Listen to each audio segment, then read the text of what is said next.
الصبح بدا من طلعته.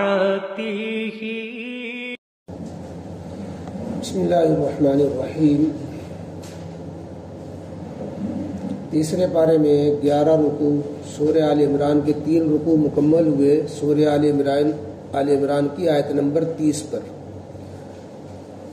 آیت نمبر 30 کے بعد اگلا رکوع شروع ہوتا ہے. قل ان کنتم تحبون اللہ فاتبعونی یحببکم اللہ. اعوذ باللہ من الشیطان الرجیم. بسم اللہ الرحمن الرحیم. قل ان کنتم تحبون اللہ فاتبعونی یحببکم اللہ ویغفر لکم ذنوبکم واللہ غفور رحیم. قل اطیعوا اللہ والرسول فإن تولوا فإن اللہ لا يحب الكافرین. صدق اللہ العظیم.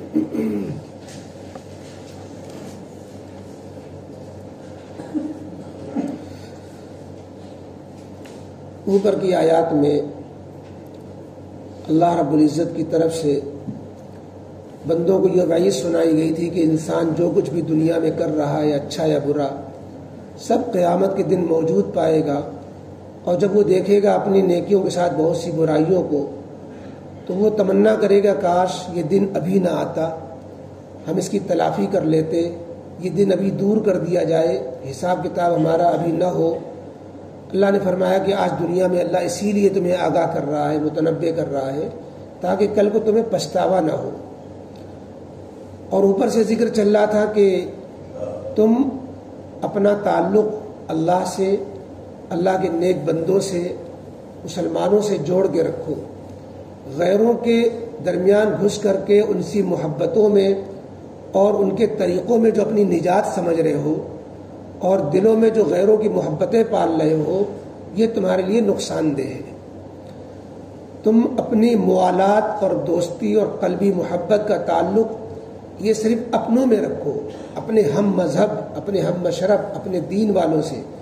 بے دین والوں سے, غیر دیندار لوگوں سے, دوسرے قوم کے لوگوں سے معاملات تو کرو, کاروبار تو کرو, لین دین رکھو, خاطر تواضع کرو اور ان کے کام آؤ, ان کی خدمت کرو, لیکن ان سے اس طرح کی دوستی کہ تمہارا نفع ان کا نفع یکساں ہو جائے, ان کے مذہب کی شناخت مٹ جائے اور مذہبی چیزوں میں تفریق جو فرق باقی نہ رہے. تو یہ طریقہ یہ تمہارے مذہب کے لیے, آخرت کے لیے, اللہ سے تعلق کے لیے یہ خطرناک ہے. لہذا جو ہے اب چونکہ اللہ رب العزت نے جہاں کہیں بھی ڈراتے ہیں تو وہیں پر امید بھی دلاتے ہیں. اسی لیے اوپر فرمایا واللہ رؤوف بالعباد کہ اللہ بندوں پہ بہت مہربان ہے. جب اگر بری زندگی سے توبہ کر کے اچھی زندگی میں آ جائے تو اللہ رب العزت اس سے بے پناہ محبت کرتے ہیں اس کے, اور اس کو اپنا قریب اور محبوب بنا لیتے ہیں. تو اللہ تعالیٰ نے آج کی اس آیت میں ایک ایسا طریقہ بتایا کہ اگر تمہیں واقعی اللہ سے تعلق ہے, محبت ہے, دنیا میں جتنی قومیں ہیں, جتنے لوگ ہیں, ہر ایک اپنے خالق مالک کو راضی رکھنا چاہتا ہے. طریقے جو بھی اپنائے وہ, کوئی بھی مذہب اللہ سے بیزاری تو سکھاتے ہی نہیں, اور کوئی بھی دین, ہر دین سب سے پہلے تو اللہ سے تعلق جوڑنے کو کہتا ہے. لیکن اللہ سے تعلق جوڑنے کا معیار کیا ہوگا اور اللہ تعالیٰ سے اس طرح تعلق کہ اللہ کی محبت, اس کی صحیح بندے اللہ سے صحیح ڈھنگ سے محبت کریں اور اللہ کے محبوب بن جائیں, اللہ بھی ان سے محبت کرنے لگ جائے. اس کا معیار, اس کا طریقہ, اس کی علامت پہچان کیا ہوگی, اس میں لوگ ٹھوکر کھا جاتے ہیں. اللہ رب العزت نے فرمایا کہ آؤ ہم تمہیں ایسا دروازہ بتائیں کہ جس میں داخل ہونے کے بعد پھر نا امیدی کا سوال نہیں پیدا ہوتا. مغفرت اور رحمت تمہارے استقبال کے لیے تیار ہے, اور وہ دروازہ ہے اتباع نبی. اتباع نبی ہمارے محبوب محمد رسول اللہ کے طریقے کا اتباع. یہ وہ طریقہ ہے کہ پھر اللہ کا بندہ محبوب بن جاتا ہے. اللہ اور اس کا بندے کا یہ کہنا کہ ہمیں اللہ سے محبت ہے, اس کا یہ دعویٰ بھی سچا ہو جاتا ہے. ورنہ وہ دعویٰ کھوکھلا رہتا ہے کہ ہم اللہ سے محبت کرتے ہیں.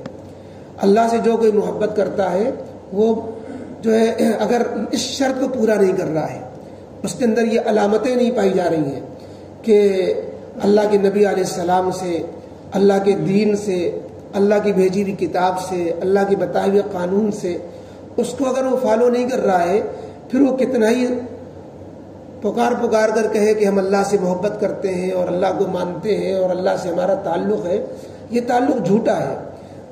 اصل میں محبت ایک چھپی ہوئی چیز ہے، کس سے کتنی محبت ہے، کس سے کم ہے، کس سے زیادہ ہے، محبت ہے بھی کہ نہیں ہے، یہ ایک دل کے اندر کی بات ہے۔ اب اس محبت کے ہونے نہ ہونے یا کم زیادہ ہونے کو پرکھنے کے لیے، پہچاننے کے لیے، اس کی علامتیں اور اس کی شناخت کے لیے، اس کو جو پہچانا جاتا ہے اس کو ظاہری علامتوں سے، اس کے طور طریقوں سے، اس کے عمل سے، اس کے رکھ رکھاؤ سے، تو یہ اس سے پتہ چل جاتا ہے کہ کون کس کے اشارے پہ مرتا ہے، کون کس کے کہے پر چلتا ہے، کون کس کی بات کو زیادہ مانتا ہے۔ اب اگر ایک آدمی مثلا ایک دوست ہے اور وہ دو لوگوں سے کہتا ہے کہ ہمیں تم سے بھی محبت ہے، دوسرے سے کہتا ہے تم سے بھی محبت ہے، اب کس سے محبت زیادہ ہے، اس سے محبت ہے بھی کہ نہیں، تو اس کو پرکھنے کے لیے، وہ کس سے محبت زیادہ ہے اس کو پرکھنے کے لیے یہی دیکھا جاتا ہے کہ اس کی بات کس کی زیادہ مانتا ہے، کس دوست کی اشارے پہ زیادہ چلتا ہے۔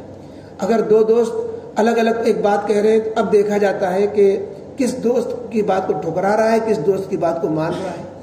یہی حال جو ہے شریعت کا ہے کہ اگر انسان کو اللہ سے تعلق ہے تو یہ دیکھا جائے گا کہ وہ اللہ کی بات کتنی مان رہا ہے، اور اللہ کی بات ماننے کا مطلب رسول اللہ صلی اللہ علیہ وسلم کے راستے پر چلنا، نبی کریم علیہ الصلوۃ والسلام کی بات کو ماننا۔ تو جو جتنا نبی کریم علیہ الصلوۃ والسلام کی سنتوں اور آپ کی جو ہے زندگی کو اپنا رہا ہوگا، اتنا ہی زیادہ وہ اللہ کا محبوب بنے گا اور اتنا ہی زیادہ وہ اللہ کی محبت میں سچا کہلائے گا۔ یہ ایسا معیار ہے کہ دنیا کے اندر بھی اسی معیار سے لوگ ایک دوسرے کی محبت کا فیصلہ کرتے ہیں، اور یہی معیار اللہ تعالیٰ نے یہ بیان کیا ہے کہ اگر تمہیں اللہ تعالیٰ سے محبت کا دعویٰ ہے اور تم یہ کہتے ہو کہ ہم اللہ کو ماننے والے ہیں اور اللہ سے محبت ہے، تو پھر تمہیں یہ شرط پورا کرنا ہوگا کہ نبی کریم علیہ السلام کی اتباع کرو۔ تو نبی کریم علیہ السلام سے کہلوایا جا رہا ہے کہ آپ کہہ دیجئے کہ اگر واقعی تمہیں اللہ سے محبت ہے تو پھر میرا اتباع کرو، کیونکہ میں وہ طریقے بتا رہا ہوں جو اللہ کو راضی کرنے والے ہیں، میں وہ تمہیں وہ باتیں بتا رہا ہوں، وہ سنتیں دے رہا ہوں، وہ اعمال دے رہا ہوں، وہ دین دے رہا ہوں جو تمہیں اللہ تک پہنچانے والا ہے، اللہ کا تمہیں محبوب بنا دے گا۔ یہ نہیں کہ صرف تم اللہ سے محبت کر رہے ہوگے، اللہ تم سے محبت کرنے لگے گا، اور مزید یہ کہ اللہ تمہارے گناہ بخش دے گا، تمہاری مغفرت کر دے گا، اللہ کی مہربانیاں تمہارے ساتھ ہوں گی، اللہ کی رحمتیں متوجہ ہوں گی، اور اگر تم نے میری اتباع نہ کی تو تمہاری محبت کا دعویٰ بھی کھوکھلا ہوگا اور اللہ کی محبت بھی تمہیں نہیں حاصل ہوگی، اللہ بھی تم سے محبت نہیں کرے گا۔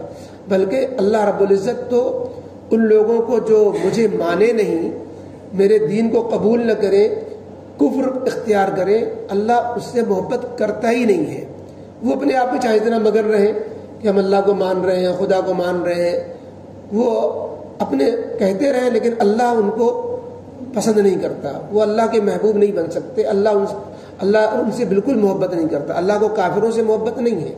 دنیا کے اندر اللہ تعالیٰ، چونکہ دنیا ایک ایسی فانی چیز ہے، حقیر چیز ہے اللہ کی نگاہ میں، کہ یہ محبت کی علامت ہی نہیں رکھی گئی کہ کسی کو دنیا زیادہ دے دی تو یہ نہیں کہ اللہ تعالیٰ کا محبوب بندہ ہے تب زیادہ مل گئی۔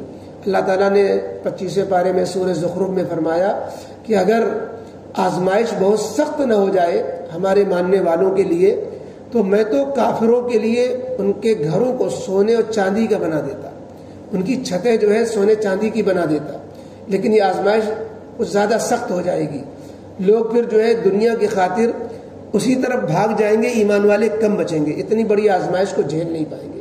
اس لیے اللہ تعالیٰ دنیا میں ملا جلا معاملہ رکھتے ہیں کہ کبھی کافروں بھی مالدار رہتے ہیں، مسلمانوں بھی مالدار ہوتے ہیں، کافروں بھی غریب ہوتے ہیں، مسلمانوں، تاکہ آزمائش باقی رہے۔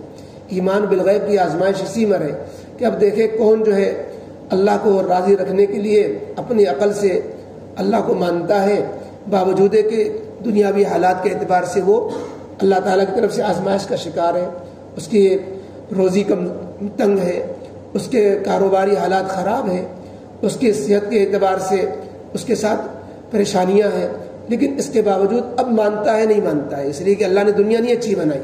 تو یہ علامت نہیں ہے کسی کے جو ہے اللہ کے محبوب یا مقبوض ہونے کی کہ اللہ اسے دنیا میں بھی نواز رہا ہو. اللہ اپنے ماننے والوں کو بھی نوازتا ہے، نہ ماننے والوں کو بھی نوازتا ہے، اور اللہ اپنے ماننے والوں کو بھی پریشانی و تنگی میں اور آزمائش میں ڈالتا ہے، اور نہ ماننے والوں کو بھی حالات میں رکھتا ہے، تاکہ دنیا ایک آزمائش کا گھر ہے، ابتلا امتحان ہے کہ دونوں ہی حالتوں میں دے کر بھی آزمایا جاتا ہے، لے کر بھی آزمایا جاتا ہے، نعمت میں بھی آزمایا جاتا ہے، مصیبت میں بھی آزمایا جاتا ہے. اس لیے نعمت کا حال ہونا یا مصیبت کا حال ہونا یہ نہ محبت کی علامت ہے نہ مردود ہونے کی علامت ہے. اس لیے اس اینگل سے کسی کو اللہ کا محبوب بندہ، اللہ کا مقبول بندہ نہیں کہا جا سکتا. اللہ کا محبوب بندہ کون ہے کون نہیں ہے، اس کا معیار صرف ایک ہے، وہی معیار ہے کون کتنا اللہ کے نبی علیہ الصلوۃ والسلام کی دین و سنت کو اپنا رہا ہے.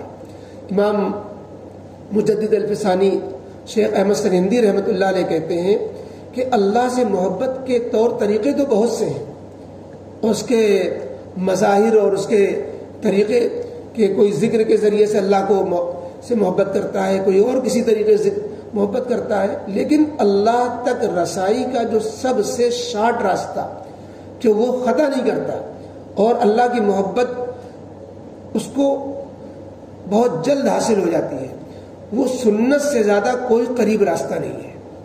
سنت ایسی چیز ہے کہ بندے کو اللہ کا محبوب بنا ہی دیتی ہے. صرف یہ نہیں کہ بندہ محبوب اللہ سے محبت کر رہا ہوتا ہے، بلکہ اللہ کا محبوب بندہ اللہ کا محبوب بن جاتا ہے صرف سنت کی وجہ سے. تو یہ جو چھوٹی چھوٹی سنتیں جن کو ہم اہمیت نہیں دیتے ہیں، پانی پینے کی سنت، کھانے کی سنت، رہنے کپڑے پہننے کی سنت، گھر سے نکلنے کی سنت، کاروبار کی سنت، ہر لائن کی سنتیں ہیں. کون سی چیز ہے جس کی سنت نہیں ہے؟ تو جو سنتوں کو پر ڈھونڈ ڈھونڈ کے عمل کرتا ہے، اس سنتوں کی وجہ سے جو اللہ کا بندہ اللہ کا محبوب بن جاتا ہے، اتنی محبوبیت اور اتنا قرب اور اللہ سے تعلق پیدا کرنے کا اس سے زیادہ مؤثر اور شارٹ راستہ کوئی اور نہیں ہے. آدمی مجاہدے کرتا ہے بڑے بڑے، اور جو ہے تہجدیں پڑھتا ہے، شب گزارتا ہے، اور نہ بہت سی چیزیں اختیار کرتا ہے.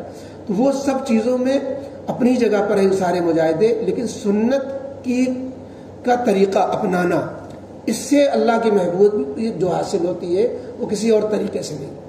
تو اس لیے بہرحال اس آیت کے اندر اللہ رب العزت نے اسی بات کا اعلان کیا ہے کہ لوگ جو ہے دعویٰ تو کرتے ہیں کہ ہم اللہ کے محبوب ہیں، اللہ ہم سے محبت کرتا ہے. یہودیوں کا ایک نعرہ تھا، نحن ابناء اللہ و احباؤہ، ہم اللہ کے بیٹوں میں ہیں، اللہ کا خاندان ہے ہمارا، ہم جو ہے اللہ کے چہیتے ہیں، اور ہم کچھ بھی کریں ہم جنت ہمارا ٹھکانہ ہے، اور اللہ جو ہے ہم کچھ بھی کرے، کفر کرے، شرک کرے، ہم چونکہ اللہ کے خاندانی بندے ہیں، ہم جو ہے ان کو نسلی غرور تھا ان کا کہ ہم جو ہے انبیاء کی اولاد ہیں. تو اللہ تعالیٰ نے فرمایا کہ ان سب باتوں سے میں کچھ نہیں رکھا ہے. معیار پورا کرو، شرط پوری کرو تو اللہ بھی محبت کرے گا اور تمہاری بات بھی قابل قبول ہوگی. معیار اور شرط پوری نہیں کرو گے تو کہتے رہو گے ہم اللہ کے چہیتے ہیں، اللہ کے چہیتے بن نہیں سکو گے. اللہ تو یہ گویا ہر ایک کو اپنے آپ میں دیکھ لینا چاہیے. اور یہاں پر جس محبت کا ذکر ہو رہا ہے، اللہ کی محبت، اللہ کے نبی کی محبت، ایک محبت ہوتی ہے فطری، نیچرل، قدرتی محبت، بیوی سے محبت ہے، بچوں سے محبت ہے، کاروبار سے محبت ہے، یہ فطری محبت ہے.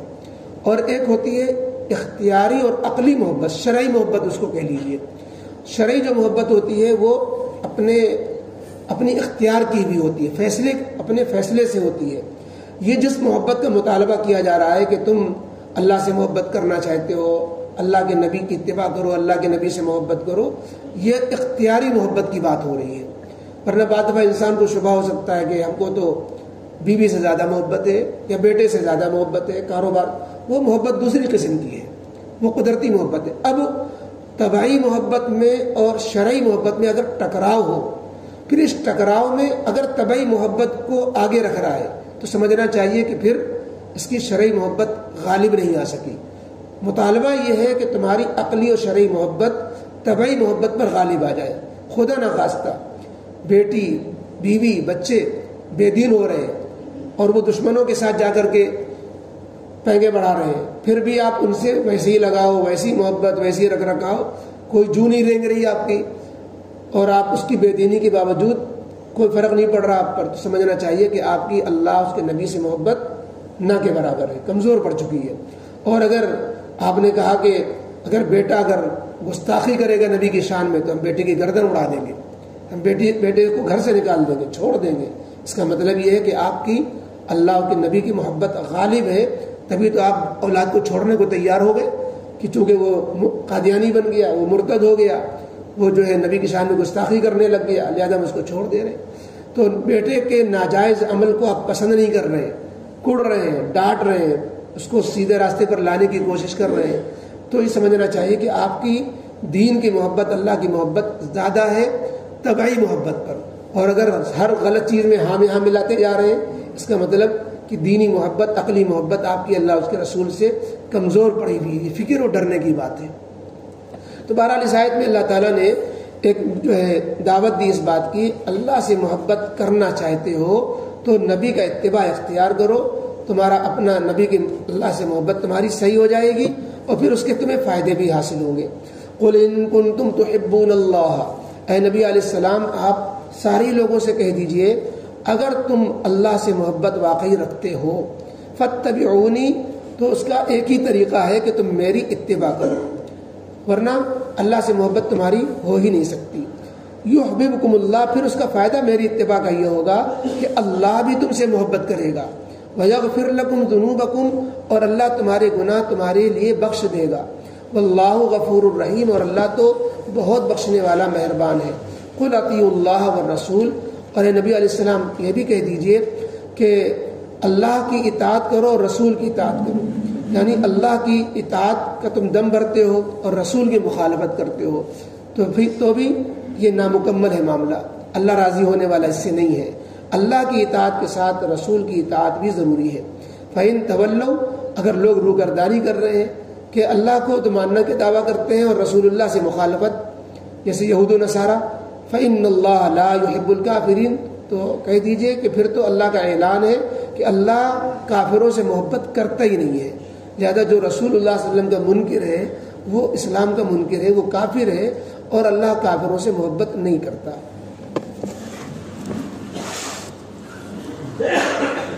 الحمدللہ رب العالمین، والصلاة والسلام علی رسول محمد وآلہ وصحبہ اجمعین۔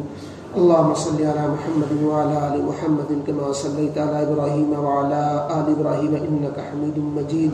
اللهم بارك على محمد وعلى آل محمد كما باركت على إبراهيم وعلى آل إبراهيم إنك حميد مجيد۔ اللهم لك الحمد ولك الشكر ولك المن فضلا۔ اللهم حبب إلينا الإيمان وزينه في قلوبنا وكره إلينا الكفر والفسوق والعصيان۔ اللهم اجعل حبك أحب الأشياء إلي واجعل خشيتك أخوف الأشياء عندنا، واقطع عني حاجاتنا بالشوق إلى لقائك، وإذا أقررت أعين أهل الدنيا فأقرر عيننا من عبادتك یا اللہ یا رحمان یا رحیم۔ ہم سب کے گناہوں کو معاف فرما، اے اللہ ہمیں اپنے نبی علیہ السلام کا دین کا قرآن کا سچا تعلق نصیب فرما، اے اللہ اپنی محبت کو ساری محبتوں میں غالب فرما، اے اللہ ہمیں اپنے نبی کریم علیہ السلام کی سنتوں پر عمل کرنا آسان فرما، اے اللہ نبی کریم علیہ السلام کی امت کے ہر فرد پر اے اللہ بڑے احسانات ہیں، اے اللہ آپ نے ہر لین کی قربانیاں دی ہیں، کوڑے ہیں، اے اللہ آپ نے جو محنتیں کی صحابہ کو ایمان ملا، صحابہ کی محنتوں سے تابعین کو تبع تابعین کو ایمان ملا، بعد والوں نے ہمارے اسلاف نے اولیاء کرام نے جو اے اللہ محنتیں کی، اے اللہ ہم تک ایمان و اسلام پہنچا، اے اللہ ان تمام اسلاف کو اے اللہ اپنے شان جزائے خیر عطا فرما، اے اللہ ہم سب کو بھی اے اللہ دین ایمان پر ثابت قدم فرما، ہمیں بھی ایسی زندگی گزارنے والا بنا کہ ہم بعد والوں کے لیے ایمان کا ہدایت کا ذریعہ بن سکیں، ہماری نسلیں دین ایمان پر باقی رہ سکیں، اللہ ہم سب کی نسلوں کو دین ایمان کی حفاظت فرما، خواتین کی، بچیوں کی، بیٹیوں کی، بہنوں کی اے اللہ بے راہ روی سے، گمراہی سے اور دوسروں کے اے اللہ بہکانے اور پھسلانے اور غلط راستے میں ڈالنے سے اللہ ان کی حفاظت فرما، اے اللہ کسی بھی اے اللہ ایسی ناگہانی مصیبت سے کہ کسی مسلم گھرانے میں اس طرح کے واقعات پیش آئیں اے اللہ مسلم تمام گھرانوں کو اے اللہ محفوظ فرما. اے اللہ غیروں کی سازشیں جو اس وقت اے اللہ غیروں کو جو حکومتیں اے اللہ آپ نے دی ہوئی ہیں، آپ نے اللہ باطل کو بہت موقع دیا ہوا ہے. اے اللہ وہ اپنے حکومت کے ذرائع کو، وسائل کو اے اللہ اسلام اور مسلمانوں کو کمزور کرنے کے لیے، مٹانے کے لیے، مسلمانوں کو رسوا کرنے کے لیے تمام تر تدبیریں حکومت کے وسائل استعمال کیے جا رہے ہیں. اے اللہ اپنے فضل و کرم سے اے اللہ ان برے دن کو ختم فرما. اے اللہ امت مسلمہ کی بدنامی، رسوائی اور اے اللہ بے دینی کو ختم فرما. اے اللہ عزت و غلبہ نصیب فرما. باطلوں کو اے اللہ مزید موقع نہ دے کہ اے اللہ وہ پھر مسلمانوں پر مزید ظلم ڈھائیں. اے اللہ مساجد کی، مدارس کی، معابد کی، مراکز کی، دینی شخصیات کی، دینی تحریکوں کی سب کی حفاظت فرما. اے اللہ اپنے فضل و کرم سے ہر قسم کے خیر سے مالا مال فرما. اے اللہ تمام بیماروں کو شفا نصیب فرما. اے اللہ جن گھروں میں خواتین، بیٹیوں میں اے اللہ جو لوگ بھی بیمار ہیں اللہ سب کو صحت کاملہ عاجلہ مستمرہ نصیب فرما. اللہ صحت، عافیت، عزت، سکون سب کو نصیب فرما. خاندانوں میں محبتیں پیدا فرما. کاروبار میں برکتیں نصیب فرما. اپنے سوا کسی کا محتاج نہ بنا. اللہ مقروضوں کی قرضے کی ادائیگی کی شکلیں پیدا فرما. اللہ اپنے سوا کسی کا محتاج نہ بنا. ہم میں سے ہر ایک کو اللہ جو دنیا کی لین سے اور جس لین سے بھی جو ضرورتیں لائق ہے اللہ غیب سے پوری فرما. اللہ جو گھروں میں جوان بیٹے بیٹیاں سب کو اچھے رشتے نصیب فرما. اے اللہ اور کسی لین سے بھی جو پریشانیاں ہیں اللہ سب کی پریشانیوں کو دور فرما. ربنا تقبل منا انك انت السميع العليم وتب علينا انك انت التواب الرحيم. سبحان ربك رب العزة عما يصفون وسلام على المرسلين والحمد لله.